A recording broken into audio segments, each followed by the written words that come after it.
sebahagian dari penjelasan Al-Allamah Muhammad Khalil Harras rahimahullahu ta'ala tentang sifatul istiwa, bahwa Allah subhanahu wa ta'ala bersemayam di atas arasy, yang merupakan sifatun fi'liyah, sifat fi'liyah bagi Allah subhanahu wa ta'ala, yaitu sifat ulu yang khusus. Dan Allah subhanahu wa ta'ala memiliki dua sifatul ulu, sebagaimana kita sebutkan, sifat dzatiyah, sifatul ulu bagi Allah subhanahu wa ta'ala. Oleh karena itu Allah subhanahu wa ta'ala di antara namanya adalah Al-Ali, Al-A'la. Allah itu maha tinggi. Sebelum dan sesudah adanya makhluk, Allahu Al-Ali. Karena Al-Ulu sifatun dzatiyah lillah. Naam. Adapun sifatul istiwa telah kita jelaskan 4 makna yang warid anis salaf tentang makna istiwa ala tersebut, yaitu maknanya apa ya ikhwan? Al-ulu, wal-irtifa', wal-istiqrar, was-su'ud. Dan ini yang sabit. Naam. Dan tidak ada yang sabit yang berasal dari lugha, dari makna istiwa, kecuali 4 makna ini. Nah,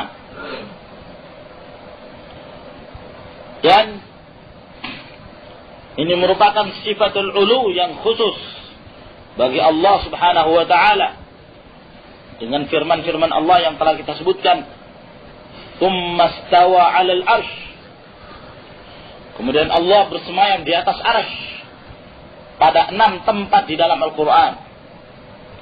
Dan kata-kata tsumma memberikan faedah apa ya ikhwan? At-tarahi, ya kan? Memberikan faedah at-tarahi,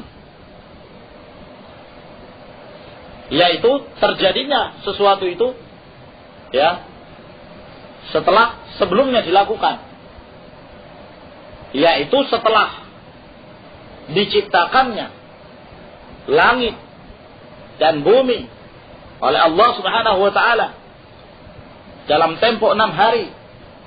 Tsumma stawa 'alal arsy, kemudian Allah beristiwa di atas arsy. Nah, sini menunjukkan bahwa Allah subhanahu wa ta'ala belum beristiwa di atas arsy sebelum penciptaan langit dan bumi, karena kata tsumma tufidu tarafi. Nah, dan inilah yang diisbatkan dan ditetapkan oleh para ulama salaf ridwanullahi alaihim ajma'in. Dan telah kita sebutkan dahulu perkataan Imam Malik rahimahullah ketika menjelaskan tentang makna istiwa. Kata beliau apa? Al-istiwa'u ma'lumun wal kaifu majhul. Sedangkan bagaimananya, hakikatnya itu tidak diketahui. Bukan berarti tidak ada. Ada kaifiyahnya. Karena segala sesuatu pasti ada kaifiyahnya. Akan tetapi bagaimananya itu yang kita tidak ketahui. Nah, karena kenapa Allah subhanahu wa ta'ala tidak mengabarkan pada kita? Ya. Yang Allah kabarkan kepada kita bahwa tidak ada persamaan antara makhluk dengan Allah subhanahu wa ta'ala. Laisa kamitslihi syai'un wa huwas samiul basir. maka di saat kita mengetahui bahwa tidak ada persamaan, jangan kita kemudian mempermisalkan sifat Allah Subhanahu wa taala dengan makhluknya. ثم قال المؤلف رحمه الله وأما ما يشغب به أهل التعطيل.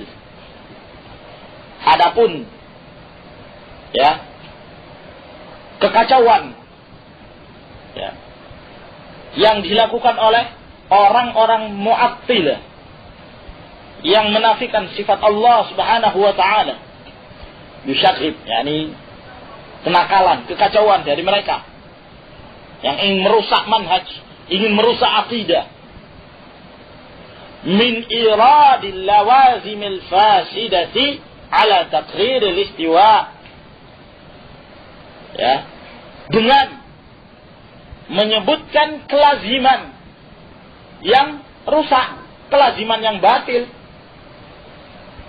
di saat kita menetapkan sifat istiwa bagi Allah Subhanahu wa taala. Ya. Mereka dari kalangan al-Mu'attilah siapa? Ya, tentunya dari Al-Jahmiyah wal Mu'tazilah wa khususan minhum al-Asy'ariyah wal Maturidiyah. Karena al-Asy'ariyah dan Maturidiyah mereka pun pada hakikatnya manhaj dan madhab mereka adalah menafikan sifat istiwa bagi Allah Subhanahu wa taala, dan mereka mentakwil atau dengan istilah yang lebih sahih mentahrif, merubah dari makna yang sebenarnya. Ya, itu ya ikhwan. Jadi mereka ini hendak mengilzam Ahlussunnah dan mengatakan kepada mereka bahwa kalian kalau menetapkan Allah itu beristiwa, lalu kemudian kalian menyatakan istiwa itu artinya al-ulu wal irtifa wal istiqrar, berarti kalian menyamakan Allah dengan makhluk. Nah, begitu maksud mereka. Ya, apa kalian menyatakan Allah itu bersemayam? Ya, seperti bersemayamnya seorang raja di atas singgasananya.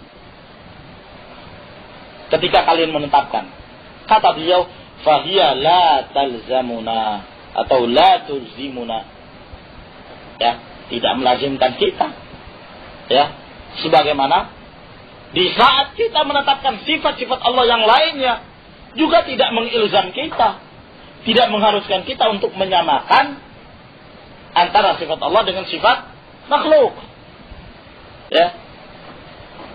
Naam.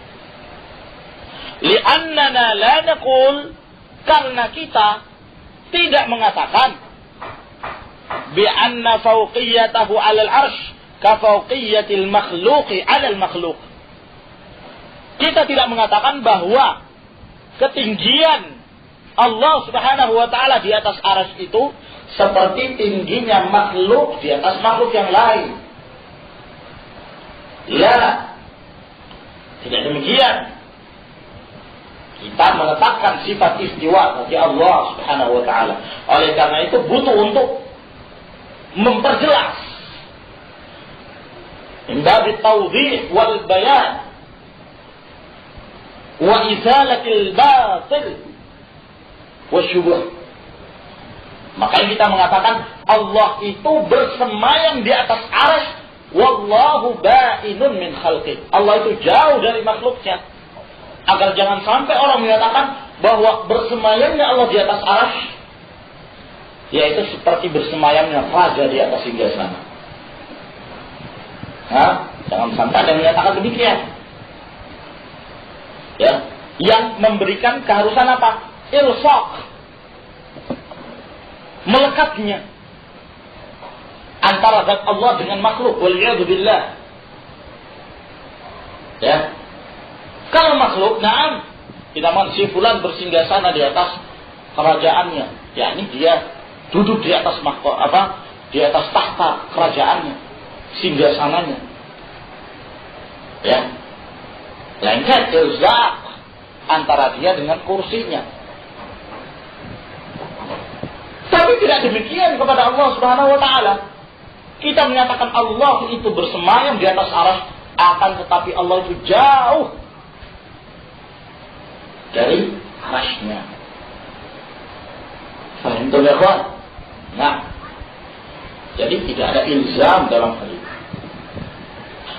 Ya, ketinggian Allah di atas makhluk tidak seperti ketinggian makhluk di atas makhluk. Wa amma ma yuhawiluna bihi sarfa hadhihi al-ayati as-sarihati an zawahiriha. Adapun yang mereka usahakan untuk memalingkan ayat-ayat yang jelas ini, mereka hendak palingkan dari yang zahir bita'wilatil fasidah, dengan penakwilan-penakwilan yang rusak, allati tadullu ala hiratihim wa tirabihim, yang menunjukkan kebingungan mereka dan goncangnya mereka. Kata siring seperti di saat mereka menafsirkan istawa bistaula. Ya, kata mereka istawa di situ artinya apa? Istaula. Apa artinya istaula? Qahara wa ghalaba. Menguasai, mengalahkan. Jadi ayat-ayat yang di dalamnya disebutkan tentang istiwanya Allah di atas arsy diartikan ghalabah wal qahr. Ar-Rahmanu 'alal arsy istawa. Allah itu di atas arsy istawa, istaula. Allah di atas arsy menguasai, mengalahkan. Allah yang menang. Subhanallah. Ta'wilun batil. Nah, batil min haitsul lughah wa min haitsul syara'. Dari sisi bahasa, dari sisi syara', dari sisi makna juga batil. Apa dalil mereka kok sampai memalingkan makna istiwa yang hanya diketahui maknanya adalah ala wartafa wastaqarra wa sa'ad? Kok bisa diartikan dengan istaula? Apa dalilnya? Mereka tidak punya dalil kecuali satu. Satu kan sudah cukup. Iya, satu sudah cukup kalau dari Al-Quran. Satu sudah cukup kalau dari Sunnah. Satu sudah cukup kalau dari dalil yang jelas, yang diambil dari lisanul Arab yang fasih. Dalil mereka cuma satu, syair. Apa syairnya? Ada seorang penyair mengatakan, qad istawa bishrun 'alal Iraq min ghairi sayfin wala damin mihraq. Telah bersemayam, telah beristiwa si Bishr terhadap Irak dengan tanpa pedang dan tanpa darah yang ditumpahkan. Ya, ini maknanya apa kata dia? Istaula. Qad istaula Bishrun 'ala al-Iraq. Telah menguasai Bishr. Ya, menguasai Irak dengan tanpa pedang dan tanpa pertumpahan darah. Nah, ini kata mereka dalil,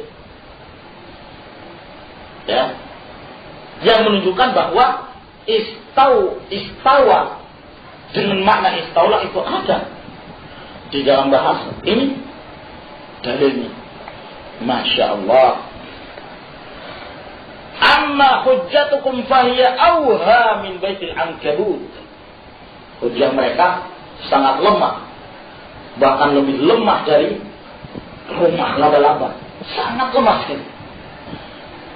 Ya, meninggalkan ayat-ayat yang jelas, meninggalkan makna secara lugah yang berasal dari fasihul Arab. kok bisa mereka mengambil dari makna yang tidak jelas keberadaannya, ya, kebenarannya. Dari mana itu? Ucapan siapa itu? Kapan diucapkan? Ya, itulah ahlul bid'ah. Kapan mereka punya kesempatan untuk mengambil, ya, dalil untuk mengunggulkan dan memenangkan syubhat mereka,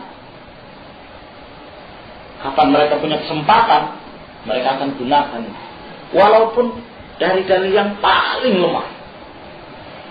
Nah, baik, kita lihat dulu ucapan syair. Qad istawa bishrun 'alal Iraq min ghairi sayfin wala damin mihraq. Ya. Lalu istawa diartikan istaula. Nah, yang pertama, bahwa istawa dengan makna istaula tidak dikenal di kalangan ahlul lughah. Oleh karena itu, ketika ditanyakan kepada Ibnul A'rabi tentang orang yang menjelaskan makna istawa dengan istaula, beliau mengingkari dengan pengingkaran yang sangat. Ibnul A'rabi, imam fil lughah, beliau ingkari, ya, dengan pengingkaran yang tegas bahwa ini tidak dikenal di dalam lughah. Hadza Ibnul A'rabi, alim lughawi. Kemudian qad istawa bishrun 'alal Iraq, itu pun tidak mesti maknanya adalah istaula. Tidak. Maknanya tetap bersemayam. Maknanya bersemayam. Nah, kenapa? Karena Bishr, ya, itu adalah saudara dari Abdul Malik bin Marwan yang memang ditugaskan untuk menjadi pemimpin gubernur di Irak pada waktu itu. Ya. Sehingga dia menduduki tahtanya. Ketika dia memegang singgasananya, berada di atas singgasananya, maka penyair ini pun menyatakan qad istawa bishrun 'alal Iraq, telah bersemayam Bishr itu terhadap Irak. Ya. Singgasananya di Irak. Jadi tidak perlu untuk dipalingkan istawa di situ maknanya istaula. Tidak perlu. Tambah lagi, syair ini kapan diucapkan? Ya. Sebab bahasa Arab itu kapan menjadi hujjah?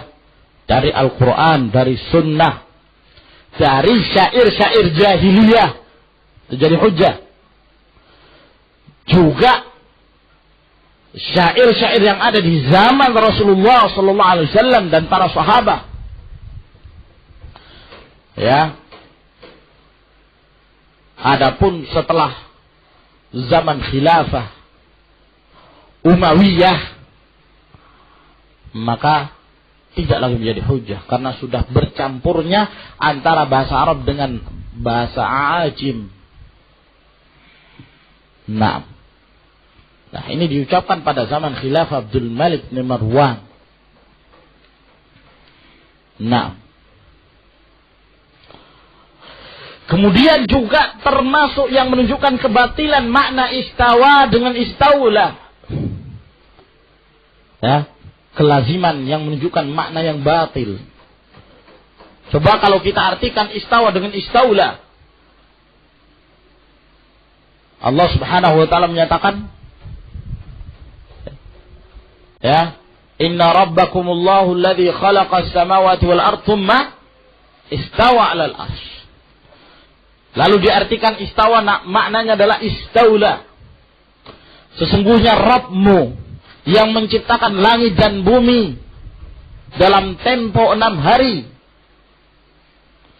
Kemudian menguasai Arsy. Masya Allah. Batil. Berarti sebelum diciptakan langit dan bumi Allah belum menguasai Arsy. Ada yang menguasai kemudian Allah menangkan, begitu. Menunjukkan bahwa ada yang khusumah terhadap Allah Subhanahu wa taala. Ada yang menandingi kekuasaan Allah. Dan ini makna yang batil. Fasid. Nah, dan banyak lagi bantahan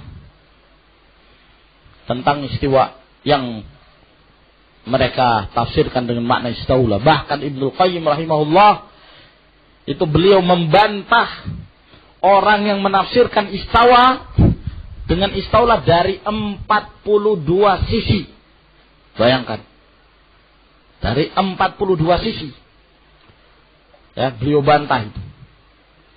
Jadi kalau kita hendak jelaskan semua, wah, ini namanya pembahasan kitab sendiri. Beliau jelaskan itu dalam As-Sawa'iqul Mursalah. Antum bisa lihat dalam kitab Mukhtasar As-Sawa'iq Al-Mursalah. Nah, au hamluhum ala makna ilah, ataukah membawa ala itu dengan makna ilah. Wastawa bimakna qasada, sedangkan istawa maknanya qasada, memaksudkan. Ila akhiri ma naqalahu anhum hamilu liwa'i tajahhum wa ta'til Zahid Al-Kautsari. Dan yang lainnya dari yang dinukil ya oleh pembawa bendera Jahmiyah dan Mu'attilah, Hanafi muta'assib al-mubtadi' Zahid Al-Kautsari. Kita telah pernah menyebutkan ini, ikhwan, tentang Zahid Al-Kautsari, Muhammad Zaid bin Al-Hasan Al-Kautsari. Ya. Akidahnya akidah Jahmiyah. Kebenciannya kepada Ahlus Sunnah seperti kebenciannya, ya, kebencian kaum muslimin pada orang-orang kafir. Sangat benci kepada Ahlus Sunnah. Zahid Al-Kautsari. Ya, padahal orang ini sampai kata Syekh Al-Albani rahimahullah, a'lamu ahli zamanihi bil hadis wa bi ilmil hadis. Orang yang paling alim di zamannya tentang ilmu hadis. Akan tetapi adallahullah ala ilm, Allah sesatkan dia dengan ilmu yang dia miliki. Nah, fa kulluha tasghibun bil batil. Semuanya ini adalah kekacauan, ya. Pengkacauan dengan kebatilan. Wa taghyirun fi wajhil haqq, dan merubah sisi kebenaran. La yughni anhum fi qalilin wala katsir, tidaklah memberikan faedah sedikit pun apalagi banyak. Walaita syi'ri madza yuridu haula'il mu'attila yaqulu. Ya. Naam. Laita syi'ri ini menunjukkan rasa kesedihan. Apa yang mereka hendak ucapkan itu. Nah. Ya. Ayuriduna ayyaqulu, apakah mereka hendak menyatakan laisa fis sama'i rabbun yuqsadu? Tidak ada di langit Rabb yang dimaksudkan. Wala fauqal arsy ilahun yu'badu, dan tidak ada pula di atas arsy sesembahan yang mesti disembah. Fa aina yakunu idzan, kalau begitu di mana yang disembah itu, di mana? Siapa yang disembah dan di mana? Nah, sebab Zahid Al-Kautsari itu berusaha untuk mengingkari, ya, untuk menyatakan di mana Allah. Tak benar, jangan bertanya di mana Allah. Padahal dia mengetahui hadis Muawiyah yang terdapat di dalam Sahih Muslim. Dia tahu itu. Tapi dia mencoba untuk melemahkan. Bayangkan. Dia berusaha untuk melemahkan. Nah, secara ilmu hadis dengan kedustaan dia bahwa yang rajih itu tanpa ada kata aina. Subhanallah. Hakadha ta'assub. Kejahilan. Maka ikhwani fiddin azakumullah, maunya jangan kita bertanya tentang di mana Allah. Allah itu ya tidak di sebelah kiri, tidak di sebelah kanan, tidak di depan, tidak di belakang, tidak di atas, tidak di bawah, tidak di dalam alam, tidak di luar alam. Lalu di mana? Kalian menyembah ma'dum, sesuatu yang tidak ada. Ya. Dari kalangan Jahmiyah pun ada yang menetapkan Allah itu di mana-mana. Itu keyakinan Jahmiyah. Keyakinan Allah fi kulli makan. Nah. Ya. Dan Syekh Abdurrahman bin Yahya al-Muallimi itu telah membantah ya ta'annya dia, cercaan dia kepada ulama salaf, cercaan dia kepada Khatib al-Baghdadi, cercaan dia kepada para a'immah, Imam Ahmad, Imam Malik, Imam Syafi'i. Di dalam kitabnya Ta'nib telah dibantah oleh Al-Allamah Abdurrahman bin Yahya al-Muallimi dalam kitabnya At-Tankil. Dibantah dari sisi akidah, dibantah dari sisi al-jarh wa ta'dil, dibantah dari sisi fikih dan dari yang lainnya. Masya Allah, bantahan yang cukup baik ya, dan mendapatkan pujian dari kalangan para ulama. 2 jilid. Tayyib, ila huna ya ikhwan. Wallahu a'lam bissawab. Tafadhalu. Hafizakumullah.